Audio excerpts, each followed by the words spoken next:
बिस्मिल्लाहिर्रहमानिर्रहीम।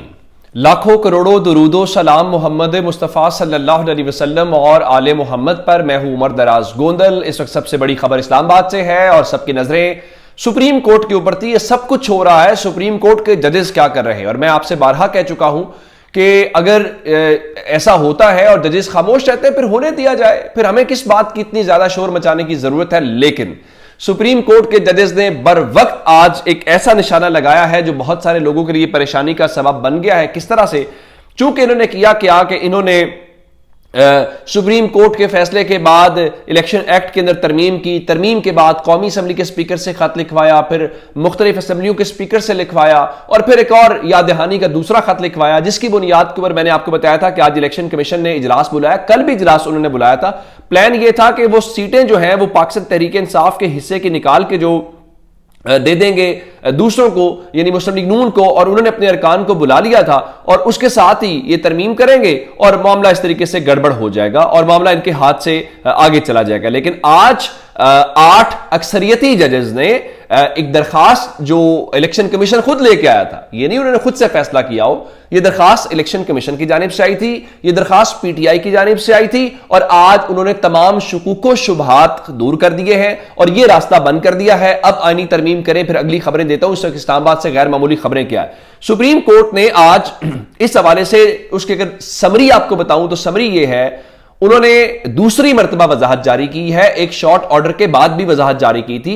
तो उन्होंने कहा कि इलेक्शन एक्ट में जो तरमीम की गई है उस तरमीम से सुप्रीम कोर्ट का जो 12 जुलाई का फैसला है जिसके जरिए उन्होंने मखसूस सीटें पाकिस्तान तहरीक इंसाफ को दी थी, उस फैसले को गैर मौसर नहीं किया जा सकता। तो सुप्रीम कोर्ट का 12 जुलाई का फैसला स्टैंड कर रहा है। मजीद क्या लिखा?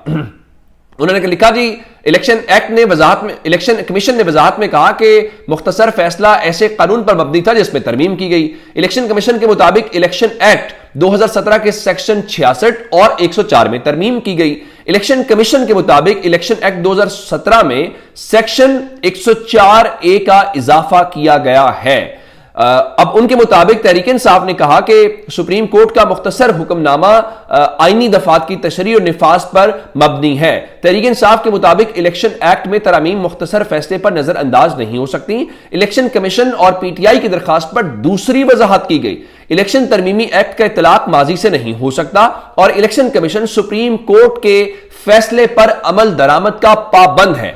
12 जुलाई के तफसीली फैसले में तमाम सवालों के जवाबात दे दिए गए थे। हम तफसीली फैसला आने से पहले भी एक वजाहत जारी कर चुके हैं। हमने वजाहत के लिए रुजू करने का हक इसलिए दिया था कि मुख्तसर हुक्मनामे में कोई परेशानी ना हो। क्योंकि अब तफसीली फैसला जारी हो चुका है, लिहाजा अब किसी वजाहत की जरूरत नहीं है।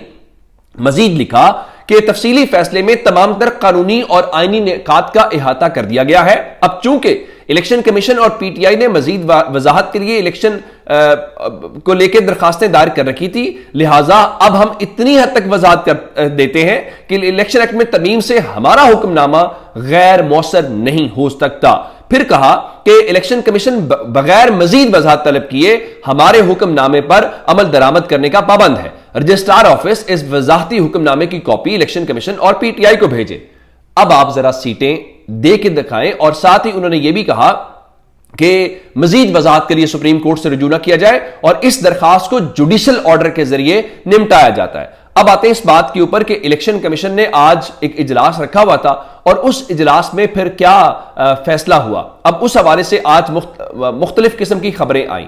मुख्तलिफ खबरें ये थी, पहले जराए से ये खबरें चलवाई गई कि देखिए जो इलेक्शन कमीशन की कानूनी टीम है उन्होंने सुप्रीम कोर्ट की बजाय जो इन्होंने इलेक्शन एक्ट में तरमीम हुई है उसके ऊपर अमल की तजवीज दी है। और उनका ख्याल यह है कि इलेक्शन एक्ट में तरमीम की मंजूरी के बाद सुप्रीम कोर्ट का हुक्म गैर मौसर हो जाता है। तो कानूनी टीम ने मखसूस नशिस्तों पर मुअत्तल अरकान की बहाली की तजवीज दी। ये जराए से खबरें आई। लेकिन असल खबर इस्लामाबाद से क्या है? असल खबर इलेक्शन कमीशन को लेकर यह है कि इलेक्शन कमीशन ऑफ पाकिस्तान जो है वो आज कुछ फैसला नहीं कर सका। अब उन्होंने मंडे को दोबारा इजलास बुलाने का फैसला कर लिया है और वही बात जो आज हामिद खान ने की थी कि हम इलेक्शन कमीशन और उसके अरकान का कब्रों तक पीछा करेंगे और हम इनके ऊपर तौहीन अदालत की कार्रवाई चलाएंगे। कौन है जो इस तमाम तर معاملے کا بوجھ اٹھا سکتا ہے، میرے خیال سے کوئی بھی اس طرف جانا نہیں چاہتا۔ اور اب رہی بات، اس وقت کہا جا رہا ہے کہ دیکھیے جی سپریم کورٹ نے کس وقت کے اوپر یہ فیصلہ جاری کیا ہے۔ بھائی یہ تو ابھی چند روز پہلے 63A کا بھی ایک فیصلہ آیا تھا نا قاضی فائز عیسیٰ صاحب کی طرف سے، جس میں ضمیر کی بنیاد کے اوپر فیصلہ دینے کی آپشن پیدا کی گئی، اور بلاول زرداری ٹی وی کے اوپر کہتے تھے کہ ہمیں ضمیر کی بنیاد کے اوپر ووٹ لینے کی آپشن موجود ہے۔ تو تب تو آپ نے ٹائمنگ کا ایشو نہیں بنایا تھا، اور تب بھی سپریم کورٹ نے ایون عزت مآب قاضی فائز عیسیٰ صاحب نے اس خیال کو رد کر دیا تھا۔ تو آج آپ یہ کیوں کرنا چاہتے ہیں؟ اب آتے ہیں اس بات کی طرف کہ اس وقت لیٹسٹ ڈیولپمنٹس کیا ہے۔ لیٹسٹ ڈیولپمنٹ یہ ہے کہ آج کابینہ کا اجلاس مؤخر کر دیا گیا تھا۔ اب سے تھوڑی دیر پہلے جو آئینی ترمیم منظور کروانے کے حوالے سے حکومت پریشانی کا شکار ہے۔ کیسے؟ انہوں نے کابینہ کا اجلاس فوری طور پہ طلب کر لیا ہے۔ سینٹ اور قومی اسمبلی کے اجلاس اس وقت جاری ہے، اور سینٹ کی گراؤنڈ کے اوپر موجود رپورٹرز یہ صورتحال بتا رہے ہیں کہ وہاں پہ سینٹ ہال کے اندر جیمرز لگا دیے گئے ہیں، موبائل فون کے سگنلز غائب ہو گئے ہیں تاکہ کسی قسم کا کوئی باہر رابطہ نہ ہو پائے، کسی قسم کی باہر جو ہے وہ چیزیں ہو نہ پائیں۔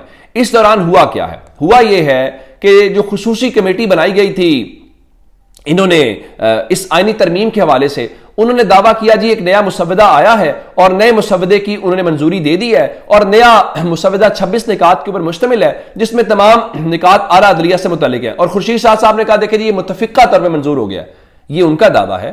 اور اس حوالے سے عامر ڈوگر صاحب جو تحریک انصاف کے ہیں، وہ کہتے ہیں جناب تحریک انصاف نے کسی مسودے کی منظوری نہیں دی، اور ہماری مولانا فضل الرحمان سے ملاقات چل رہی ہے، اس کے بعد حتمی فیصلہ کریں گے۔ اب میں آپ کو بتا دیتا ہوں، قاضی صاحب کی ایکسٹینشن کا معاملہ نہیں ہو رہا، کانسٹیٹیوشنل کورٹ نہیں ہو رہا، اس وقت معاملہ اس وقت ایک ہے زیر بحث، اس پہ عمران خان کا اپروول ہوگا، اور یہی شرط رکھی گئی ہے کہ تحریک انصاف والے جائیں عمران خان کے پاس، وہاں سے اپروول لیں، اگر عمران خان اپروول دیتے ہیں تو اس کے بعد اگلی بات چلے۔ وہ کیا ہے؟ وہ یہ ہے کہ کیا سپریم کورٹ کے چیف جسٹس کی تعیناتی کے لیے 3 ججز کا پینل ہونا چاہیے، اس میں سے ایک جج کی اپوائنٹمنٹ ہو یا نہیں ہونا چاہیے۔ اب میں بتاتا ہوں کہ سب سے پہلے پی ٹی آئی کے لوگ مولانا صاحب سے ملنے کے لیے گئے، اور جیسے ہی اس کے اندر بریک آئی تو بلاول زرداری بھی وہاں پہ پہنچ گئے، اور بلاول زرداری کی مختصر ملاقات ہوئی، جو خصوصی پیغام جہاں سے بھی وہ لے کے آئے تھے مولانا صاحب سے، وہ پیغام پہنچایا۔ اس کے بعد مولانا صاحب کی دوبارہ پاکستان تحریک انصاف سے ملاقات ہوئی ہے، اور اس ملاقات کے بعد اب اطلاعات یہ آ رہی ہیں کہ اب مولانا نے بھی اس آئینی ترمیم کی جو منظوری ہے وہ عمران خان کی اجازت سے مشروط کر دی ہے، اور یہ کہا جا رہا ہے کہ پی ٹی آئی اور جو ان کی اتحادی جماعتیں اپوزیشن کی ہیں وہ کسی بھی وقت عمران خان سے ملاقات کر سکتی ہیں، اور عمران خان کی ملاقات کے بعد جو ہے یہ معاملہ تھوڑا سا کلیئر ہوگا۔ اس سے ہٹ کے میں آپ کو ایک اور ڈیولپمنٹ بتا دیتا ہوں، جو رات مولانا صاحب نے بتایا تھا کہ ان کے سینیٹر کو اٹھا لیا گیا یا باقی سب لوگوں کے ساتھ جو کچھ ہوا ہے، تو بلاول زرداری کہہ رہے ہیں جی زرداری کی اور شہباز شریف کی ملاقات ہوئی ہے، اور اس میں جو نئی صورتحال ہے اس پہ غور کیا گیا ہے، اور کابینہ کا اجلاس آج بھی طلب کر لیا گیا ہے۔ ان کے مطابق ایک مسودہ تھا جس کے اوپر J U I Peoples Party Noon League متفق ہو چکی تھی، اور اس کے بعد نئی شکایتیں آئیں جس کی میں مذمت کرتا ہوں۔ نئی شکایتیں کیا ہیں؟ وہی شکایتیں ہیں جو مولانا صاحب نے رکھی ہیں۔ تو انہوں نے کہا جی اب جو بلاول بھٹو نے کہا کہ خصوصی کمیٹی کے سربراہ ہونے کے ناطے خورشید شاہ جو ہیں وہ اس معاملے کا نوٹس لیں گے۔